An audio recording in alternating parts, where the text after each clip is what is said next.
Hi there, Roger Brooks here, and thanks for joining me today as we uncover one of the missing ingredients of an outstanding downtown that we somehow inadvertently overlooked. Let me explain. Over 7 years, we visited and researched 2,000 downtowns, big and small. Some were cities with populations of about 300 people, and some of them were districts in large urban cities. And as we researched these 2,000 towns, our goal was to find 400 of the most successful. These are ones that had very low business turnover, hardly any, if any, vacancy rates, and downtown was a destination for both locals and visitors alike, and we had quite the criteria. We started with a list of about 100 items, and our goal was to narrow it down to the 20 most common ingredients that we could find. So when we found these 400 of the best downtowns, we visited every single one. And out of that came the 20 ingredients. But there was one, when we were all done, one that we overlooked because all of the 400 had this one. And most of them were built with this one already in place. And so we've had to call that our 21st ingredient. The problem is, we didn't want to do the 21 ingredients in outstanding downtown. As a matter of fact, we thought 20 was almost too many. So what we did is we pulled number 20 out, which was experiential marketing, so we could put this one in place. But that led us to the next conundrum, and that is that we broke these 20 ingredients into 3 pods. The first pod are where property owners need to be at the table. They're the ones who control the look and feel of their buildings, who the tenants are. They can even control the hours that they operate, all of those types of things. The second set are what cities would do or towns would do, and that's more infrastructure like street trees and parking and sidewalks and all of those things. And this actually belongs in that group. Then the third group are what merchants can do to pull more people into their stores. And so we needed to move this one into that middle group, and therefore we are putting it as number 15, an intimate setting, a 2-lane main street. Most of these towns, like I said, were already built with this, but there are many towns that say, well, how do we do that? How do we narrow streets? And we're going to cover all of that. But the purpose of this one and the real thing behind it is the fact that their downtowns were about people over cars. And that's what you have to remember, and that's what we took for granted. So if you look at photos like this is a perfect example. Love all the color, love the buildings. Notice 1 lane each way. We've got parallel parking here. We actually prefer angle-in parking, which actually increases retail sales. But you get the idea of creating that intimate setting so that people are coming to your downtown and not through your downtown. So our rule number 1 in all of this is narrow your streets and widen your sidewalks if you can do that. Now, if you can't, we have some solutions, so stay tuned. And by the way, at the end of this video, I've got a gift for you. So I want you to make sure you stay tuned so you can get that. You'll love it. Now, I want to visit some examples. This is Galena, Illinois. The population there is about 3,000 people, and you can see it as a great little main street meandering through their downtown. As a matter of fact, their main street is only 1 lane. If we take a close look at it, you can see here the cars moving away from it. It's got parallel parking there, and it is very narrow, very compact, and that makes it intimate. As a matter of fact, the sidewalks are so busy that you'll see people crisscrossing the street. And if you're driving through downtown Galena, you're going to be going 5 miles an hour, which is exactly what we want. It's a fantastic downtown. It's got beautiful historic buildings and all kinds of shops and eateries. And as a matter of fact, their downtown is their primary draw. The best way to visit is to hop on a trolley and head downtown that way. And that leads us to rule number 2. And that is add street trees every 30 to 40 feet, every 10 to 12 meters. Very, very important. Now, we have heard arguments about street trees or the fact that, oh, the leaves are going to drop into our storm drains are going to create quite the hassle. But I got to tell you, it's worth it. If you wonder why we have trees at home, why we have beautiful landscaping in our yards, because it makes us want to hang out in our yards. Well, we want people to hang out in your downtowns. So having street trees every so often, they will give you fall color. It will give you spring color when they all leaf out. During the winter, you can light them up. I mean, you can see these examples here. This is Canmore, Alberta, one of my very favorite towns in Alberta, right at the base of the Canadian Rockies and Banff National Park. And once again, their streets are narrow, one lane each way, and you've got beautiful street trees lining it with landscaping, etc. So that's rule number 2. Now let's take a little trip over to Texas. We're going to visit the town of Sulphur Springs. And in Texas, most towns are built around a courthouse square. And in this case, you can see that it's got angle and parking all the way around the square, and all the way around that are retail shops and restaurants, most of which are located underneath where this photo was actually taken. They did a great job making these streets kind of paver. You can see there's a few parallel parking. And of course, this picture is early in the morning, but once people were there, the streets end up being very narrow. I had people tell me, Roger, the streets are so narrow, I have to go like 5 miles an hour when I come through downtown. Well, guess what? That's a good thing, and that's exactly what we want. Sulphur Springs is a population of about 15,000, and so is Canmore, Alberta. So this works in towns of every single size. But we're going to go to Lawrence, Kansas. This is a university town. Population's about 95,000, but you can see here clearly their main street. And if you take a closer look at it, you can see it's lined with street trees. We've got parallel parking in some places, angle-in parking in most of it. And it is a great downtown. Once again, it creates that intimate setting. And even during the winter months, you can see the trees are lit up. You can see the angle-in parking there. And it creates a great ambience, a place we want to hang out in. So the point of all of this is you want your downtown to be a place we go to, not through. That is the critical ingredient. And somehow you have to make that work. And we're going to tell you what you do if you got like a state or provincial highway running through the middle of your town. But if we go to Bourbon Street or any of these streets in New Orleans, you can see here there's a delivery vehicle. Notice it in the background. It's kind of coming at us. And yes, vehicles are allowed on Bourbon Street, but this is a delivery vehicle, but pedestrians have the right of way. So that driver is probably going 2-3 miles an hour. They have to kind of wait for pedestrians to get out of the way. And most delivery vehicles, they just go there early in the morning so they don't have to compete with the pedestrian traffic. As a matter of fact, in New Orleans, during the day, you can actually park on Bourbon Street because it's really about nightlife. But after 6 o'clock, guess what? No cars are allowed. We can go to St. Augustine, Florida, one of the oldest cities in the United States. Notice here, there's no sidewalks and no streets. This town was developed before there were cars. They all share the same space. We love that. And pedestrians, once again, rule the day. It's always about people first. So one thing you have to remember in all of this and where it ties to tourism is the fact that the number one activity of visitors in the world, not the reason they come, but the number one activity once they arrive is shopping, dining, and entertainment in a pedestrian-friendly setting. That's the number one activity. And guess what? That's where 80% of the non-lodging tourism spending takes place. We're not spending a lot of money when we're out on the trails or playing golf or just visiting friends and family, but this is what we do. And this is why there's a downtown Disney outside each one of its parks, to get that 80%.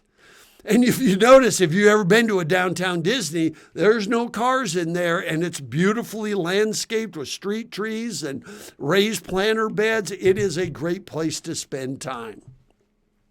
I want to go visit a little town in Utah. This is Heber, Utah. Population is about, between 500 and 800 people. And in Utah, almost every town was built with these huge, wide main streets. Back in the day, it was meant so that a covered wagon can make a U-turn in the middle of the street. Well, Heber, this great little arts town, decided, we want to narrow our streets down a bit, and we want to create more of a pedestrian feel. So you can see here what they're dealing with. And here's what they did. Now, when I was there, I took these photographs and they were just building this. Notice how wide the sidewalks are. Notice that structure in the foreground there. They're going to fill that full of stacked stone. That's going to be seating benches. But this is an incredible way to make your downtown attractive and a great place to hang out. Here you can see they started adding the stacked stone in those benches. And here it is all covered. But I want you to notice something. You could put art shows, farmers markets, food trucks, concerts and bands. Look at the number of things you could do to program your sidewalks when it's this wide so that it pulls people to the front of your stores and into your stores and retail shops. It's just amazing. It is a great town and a great example to emulate. And by the way, that was a state highway that they had to overcome in doing this. So once again, that's Heber. We can go to another city in Utah. This is Ogden, Utah, and this is 25th Street. 25th Street is a great downtown. Once again, it's one lane each way. We've got street trees lining the streets, and you can even see in the winter months, they light those trees up. It is a great, notice all the street lights. I love it. It is a great destination. What's funny about Ogden is back in the day, way back in the day, Al Capone once said, Ogden, that's a little too rowdy for my taste. So that's kind of the reputation I had back then. But by the way, 25th Street is absolutely safe. It's a wonderful destination. Ogden's a great city. But this is what you want towns to do, is create this hub of retail and restaurants and entertainment and make it about pedestrians over vehicle. We love the angle in parking here. And so there's another great example. Now, we got to talk about the elephant in the room, and that is our option number one, which is what do you do if your main street is a designated highway? Well, maybe what you do is you can choose a side street or a back alley or some other way just to create one block of pedestrian-oriented retail. So let's go visit another town in Utah, and this is Logan. Logan is the home of Utah State University. And if you go to Logan, you got to go get the Aggie ice cream. It is to die for. It is incredible. But what you're seeing here is their main street running north and south. You can see where the arrows are showing up on your screen right there. There is just no way they're going to be able to narrow that down to one lane each way. I mean, right now it's like 6 lanes both ways.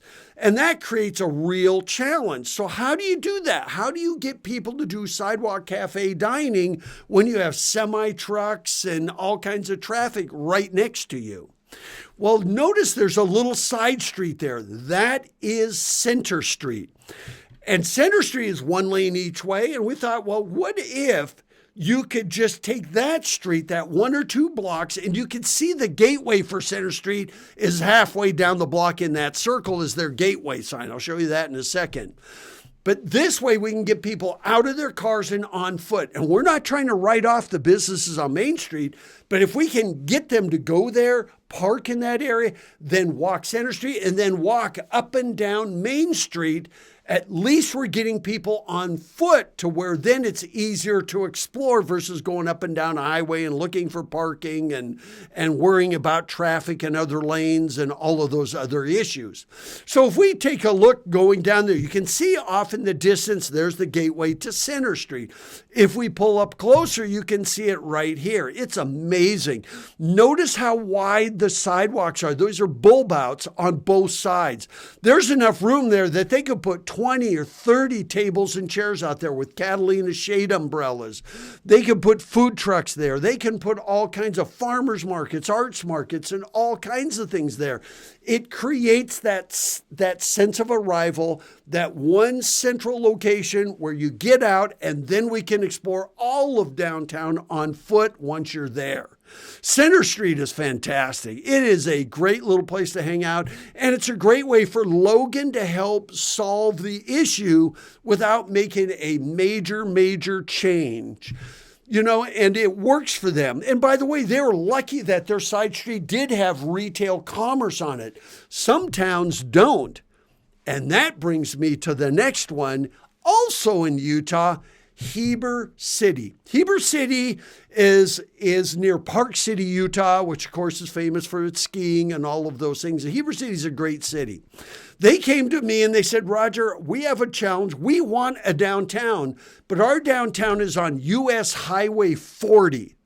There are tanker trucks running up and down this highway pretty much every 20 seconds, 24 hours a day. There's just no way you could take this and do sidewalk cafe dining or anything on this street. So we had to really think out of the box because there's no way we're going to change this 5 lanes down to 1 lane or 2 lanes. So we thought, well, what if we go in the back alley? So you can see here the highway is on one side, but behind all these retail shops is there's some few parking spots for employees or even customers. And so we thought, well, what if we created like a parking structure or some way to get shared parking so we get the parking out of the alleyway. And then if you see that yellow line, that's kind of how pedestrians would meander through this.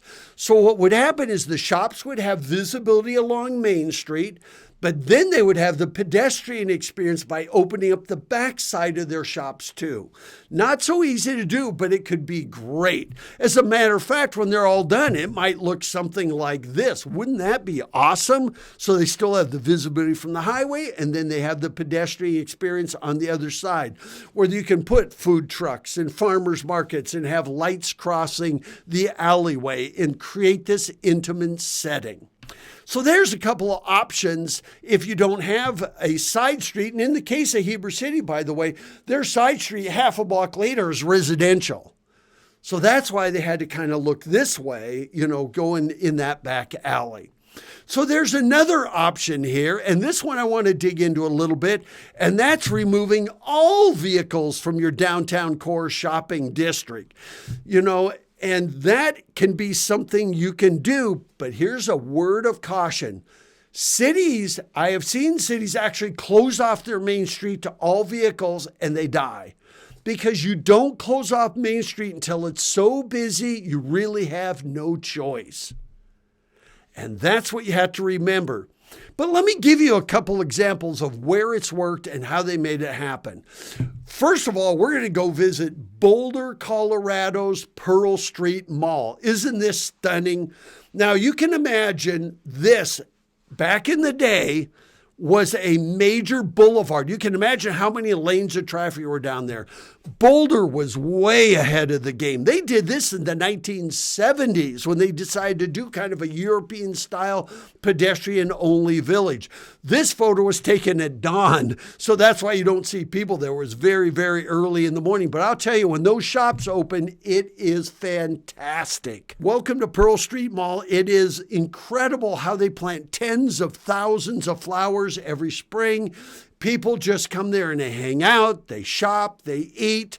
I mean, it is truly one of the best downtowns in the United States. If we were to take a look at their map of downtown, you can see how it covers about 4 linear blocks. It's not all of their downtown, but once we're on foot, we will go up to Spruce Street. We will go down to other streets and we'll explore the whole area. But it creates that pedestrian village environment. Really, truly great. Lots of seating, lots of places to hang out. Just look at all the flowers. And once again, all those trees. Yeah, you got to clean up those leaves in the fall, but they light them up in the winter. It is an incredible experience. You'll find people playing music on the mall probably 360 days a year unless there's a really heavy snowfall. It is incredible. It is amazing. But the trick and the secret is making it about people first, not vehicles. That's what this whole thing is about. So I want to take you to another example. We've been doing a lot of work in Caldwell, Idaho. And in Caldwell, they've got a great downtown. It wraps around Indian Creek Plaza. But there is this one block right here that you're seeing, and this is 7th Avenue. It's a dead end, by the way. If you go straight down this block, it dead ends at Indian Creek, and it kind of turns to the right about half a block. And we thought, man, could we make this into a pedestrian mall? But there's a thing you have to remember. You cannot just get rid of parking without figuring out where that parking's going to go. If you just take away the parking and say, well, they'll figure it out, people are going to realize you have a parking issue and they're going to avoid downtown. So in this case, their plan is to build a 700-space parking garage on the other side of the creek, just down a block and a half over the creek. There are bridges that go over the creek. And then once they solve the parking dilemma, they can turn this block. And by the way, we've got retail on both sides of the street on the first floor. We have condominiums and offices, mainly condos on the right side there. And wouldn't it be great if these people could, instead of overlooking a street, overlook this? Wouldn't that be incredible? I'd love to have a condo overlooking this pedestrian mall. In this case, you see it staged with outdoor cafes. You can see they're doing a farmer's market up and down the street. That would be incredible. So once you solve the parking dilemma, you can do things like this. It really creates a great place to hang out. Now, if you go down to the end of that street and you turn right, you will come to this. This is called Arthur Street. And you see the creek off to the left. And across the creek where you see cars parked there is where the parking structure is going to go. And there's a couple of bridges going directly over there. But wouldn't it be cool if you could turn this into this? How awesome would that be? Once again, it's always about people over vehicles, creating that intimate setting. You know, this has been working in Europe for hundreds and hundreds of years. Matter of fact, most towns like you see here were built around a piazza, and they're ringed with commerce and restaurants and retail shops. And that's what you go park somewhere else and you walk. And so this is, like I said, it's been working for like 500 years, way before their vehicles, and it's just as popular today as it was then. We can go to other cities in town. This is Assisi. And yeah, cars are allowed on the street. You can actually see one if you look behind the people there. Most cars avoid it because they can't go very fast because there's so many pedestrians. Pedestrians always have the right of way, and this is always about pedestrians first, vehicles second. We could go to places like Siena, Italy, home of the famous horse race, the Palio. And in this case, people just come and they hang out there. Now, this is actually a plaza, not a downtown street, but you get the idea about creating an intimate setting. And every one of these is ringed with commerce. So everywhere you go, it doesn't matter whether you're in Spain or Germany or Italy or wherever you're at. I mean, this is Belfast, Ireland. It's one of the youngest cities on the planet. A lot of high-tech companies now have operations in Belfast. And these people want out of their cars in the pedestrian experience. And even now, they're closing off more streets to vehicles and making them about people first. We can go to Edinburgh in Scotland and the same thing. Now here, they're walking on the street and yeah, those are lanes of traffic, but people have the right of way. Even in Stockholm, if we go to Stockholm right here, by the way, we love working in Sweden. This is actually a street. But once again, you know what? Most of the delivery vehicles, they go there early in the morning before the shops are open. And that way, it's all pedestrians. They share the same space. So that concludes our Ingredient number 15, an intimate setting, a 2-lane or 1-lane or a no-lane Main Street. It's all about creating an intimate, pedestrian-oriented setting. Now, I've got a gift for you, and that is we created the poster of the 20 ingredients, and this one is actually in there at spot number 15. This poster is free for you. I'll tell you how to download it in just a second. I designed it so it's 11 by 17, but you can print it at 8.5 by 11. You can print it at 17 by 24 and make it an actual poster. There's no charge. There's no catches. It's there for you. But what I want you to do is download the poster and then say, okay, we got this one, we got this one, we got this one, we got this one, and pick one you want to work on. Now, this one, rule number 15, is probably the most expensive and the most difficult to do if it's not already there. I get it. Maybe that's why we overlooked it. But there's got to be one you say, well, let's work on that one next. Of those 400 successful downtowns, not everyone had the 20 ingredients. As a matter of fact, only a handful did, but most had 12, 13, 14. They had most of them. So pick one, hand it out, get it to your Chamber of Commerce, your downtown association, your city, your town hall, your mayor, your council people. And here's how to get it. Head over to destinationdevelopment.org and scroll down right on the homepage. You're going to see a link to the YouTube channel, but right below that link is how you download this poster. So I want you to grab it, use it, and you will love it. Now, I hope that you enjoyed this, and I hope this was useful. And if so, I hope you'll click the like button. Please subscribe to our YouTube channel. It lets us give you all of this content at no charge. After all these years of doing this work, we want to give it back. And then click that bell icon so we let you know when I post new videos to the channel. So in the end, I want to thank you so much for doing everything you can to make your downtown your community living room, to make it an outstanding, fantastic place to spend time, to hang out, and this will create jobs. It will make you a fantastic place to live, work, and visit.